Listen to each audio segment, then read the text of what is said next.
We're live. We are live. That was State Committeeman, Seminole County, Republican Party. Jesse Phillips. Jesse Phillips. All right. Got it on there. You are on air. Hey, this is You Can't Make This Shit Up. That was a You Can't Make This Shit Up moment. Yep. I was about to get up out of my seat and let Jesse sit here. All right. Hey, Joel Hawksley, David Washington. Let me get a little comfortable here.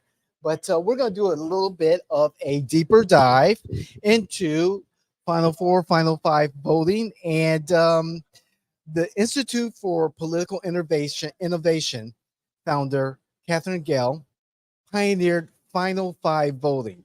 Final Five voting is a powerful combination of one, top five primaries, and two, instant runoff voting in the general election. As your political innovators, we're going to do a deep dive and we're going to lead the change. So let's go. Well, you know my opinion on all this stuff, yes, right? Yes. So we need the parties. We need to, well, go ahead. What we're doing, right, is you're taming the elephant and the donkey. You're taking their power and consolidating it where they have to work hard against each other with those people that come out in the general election are now in the mix. So you literally, the final five voting is really kind of set up for November. So it's like March Madness in a way. Right. So you vote in the general, it said in the general. Yep. All the candidates get together on the ballot. Yeah. So the vote in general, the general election voters use rank choice. So at first, everybody's on the ballot.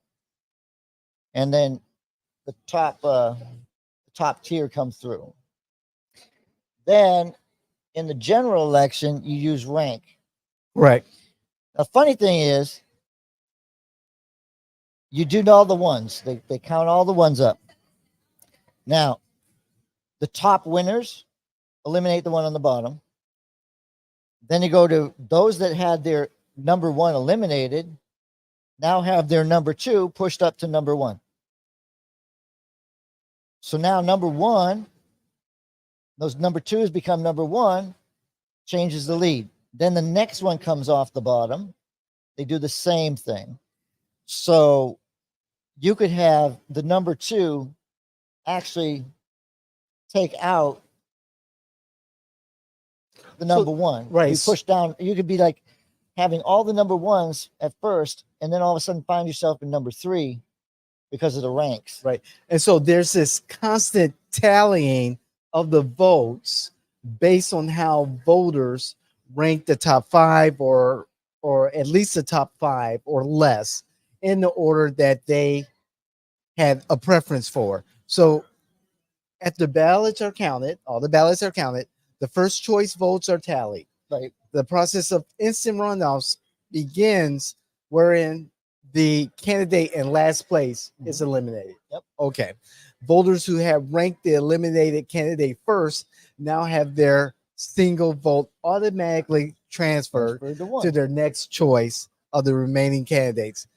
And again, the votes are tallied. This runoff process continues until the field is narrowed to the final two candidates, and the winner emerges with a true majority. Wow, I'm just so excited that I actually got it right. You know, it's a lot of math. It's a lot. It's really interesting how it works. And this is allowed because the Constitution, Article 1 of the Constitution, U.S. Constitution, allows the states to determine the rules for congressional elections. Oh, absolutely. This is why the power in the parties,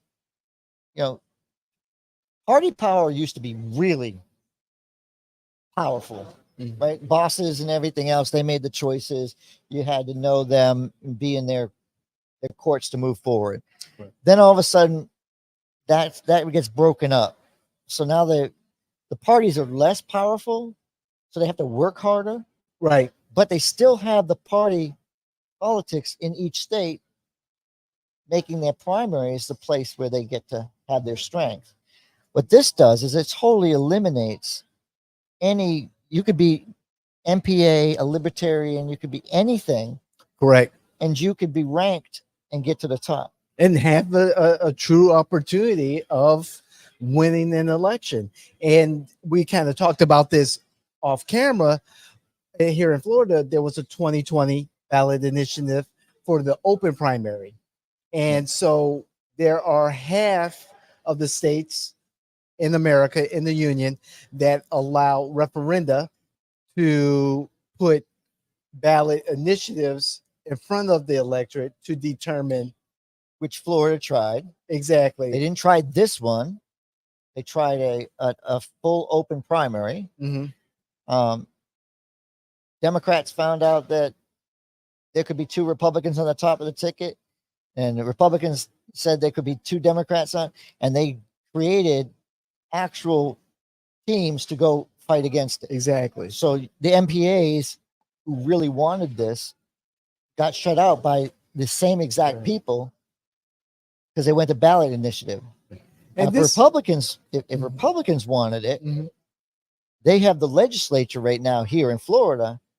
They could pass it exactly. straight up. They could pass it straight up, They, or they exactly. could put it to the ballot. But they have the choice, and the governor can sign it.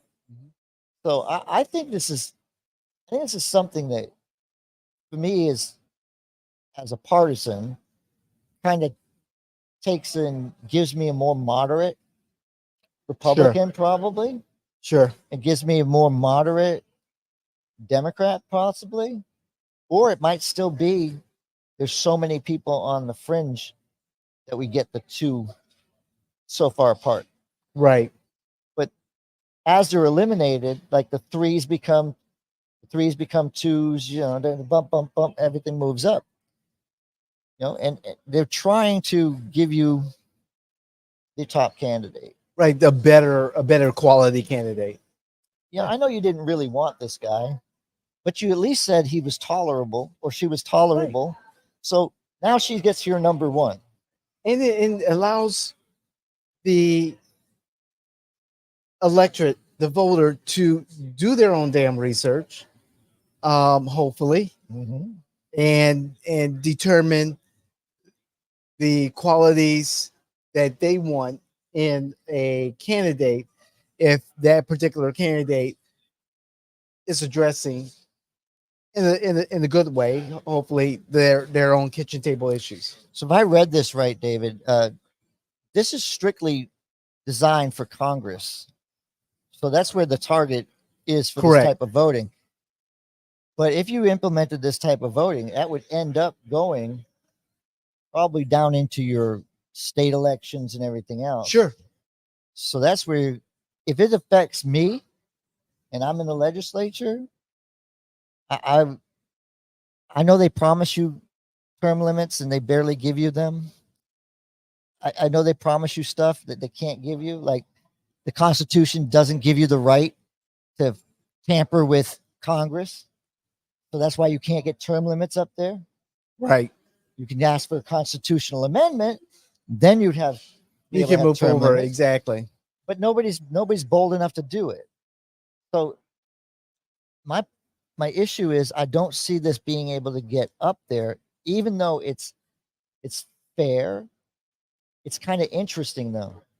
Have you thought about, you don't know if your candidate, your number two, was your number one, because that doesn't show up. You just know that your number one was eliminated. So you do know that you went.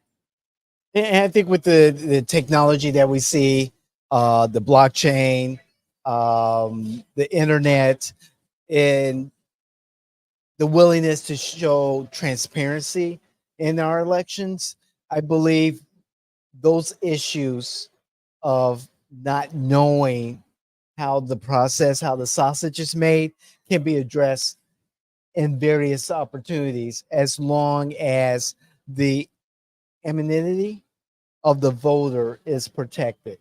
Right. But here's where, here's where my thoughts go. Like we're talking about all this technology. We talk about AI. We talk about a lot of things, David. But you can't make this shit up. They're the number one crime is taking over somebody's system and hijacking it, right? And holding it hostage. And companies are paying this money because they need their data. Think about it. You open this up and in any way and try to make it fully, computerized. I'm saying if you did, yeah. then you have these guys will go after it, right? And they always try. And again, we're not advocating getting rid of paper ballots. No, that should be a mainstay. Mhm. However, in our day and age, we should be able to embrace the use of the blockchain, the use of the internet, the use of having, cameras recording the tally of the ballots in a way that protects the identity of the particular voter. yeah, I mean, We should be able to do that and have multiple avenues of transparency so that one checks the other David, I'm going to tell you and something. still keep, of course, keep the paper ballots. I'm going to tell you something and be very clear on this. It's my final word. I don't care what you do to elections. Republicans will never trust them again. And I hear them all the time. They make special committees to try to get this transparency. They try to put laws in effect to try to make it more fair, or, they have no idea. Right. They used to love elections, Right. and now all of a sudden they hate elections. And they're putting When restrictions in place. When Donald Trump made everybody weary of elections, my first thought, because I'm very big in the party at the time, I said he just lost his general election. Right, right. And people looked at me like, what? I said, he's not going to win if he tells his own people that voting is bad. But of Put course, it together. Of course, it was bad enough where it was all fraud, right? Can't Of find course. any. Can't find any significant fraud. Right. Republicans, listen, you have Republican SOEs out there that are having to defend their ballots because you don't trust it. And yet they're Republicans and they should be trusted because we put them there. I'm done with this. Election's over. If you're involved in the process, at the beginning of the process, you ask the right questions, you're engaged, you participate. A lot of the issues that have been brought up about elections would have already been taken care of. I believe in transparency, more transparency. I believe in the use of more technology and the recording of our votes in a very safe manner. I believe in innovation and our civic duties. That's my final word. Hit that like button. Share with your friends. Subscribe so that you don't miss a single episode of You Can't Make This Shit Up. Because you can't make this shit up. We've proved it. Every time we talk to you, it's amazing how stupid some things are. Hey, we're your political innovators. It's what we do. We like the innovation that's being brought to our electorate, to our country, and we're looking forward to taking some of these proposals to our candidate friends, our elected friends, and maybe seeing the bill presented to the legislature and hopefully signed by a governor someday about one of these reforms that we've talked about in the past. So please comment, let us know what you feel. Not what you feel, but what you know.